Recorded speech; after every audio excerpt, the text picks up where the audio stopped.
Programang ito ay rated SPG, striktong patnubay at gabay ng magulang ang kailangan. Dahil kay Mokang ay napakarami na ng nagbuwis ng buhay, nagsisisi siya na dapat ay hindi na lang siya sumama kay Tanggol at ang hindi kakayaning mangyari ni Mokang ay kapag mamatay si Tanggol at Bubbles nang dahil sa kanya.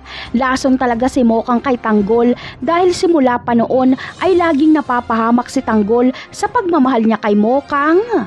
Kaya naman, si Mokang ang punot dulo ng lahat ng ito. Hindi niya hayaang may mangyari pang masama kay Tanggol. Siya na mismo ang lalantad at babalik siya kay Ramon. Muli niyang ipapakita kay Tanggol na si Ramon ang kanyang pipiliin. At nang sa ganon ay matapos na ang gulo na ito at makabalik na sila Tanggol sa kulungan. Sa kabilang banda naman ay makukuha na nga nila Rigor ang endorsement letter na galing kay Colonel Suarez na nagpapahintulot kay Rigor na mag-imbestiga sa koreksyonal. Kaya pupunta na si Mando at Rigor sa koreksyonal para alamin kung nakatakas ba talaga si Tanggol. Malakas ang kutob ni Rigor na pagala-gala lang si Tanggol sa labas.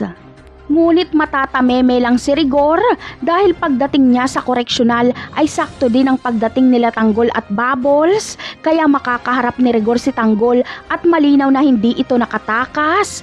Ngunit makikita kaya ni Rigor na hindi nakapangpreso ang suot ni Tanggol. Siguradong magtataka si Rigor kung bakit ganito ang suot ni Tanggol. Napakarami pa nating dapat abangan sa mga susunod na episode. Paalam!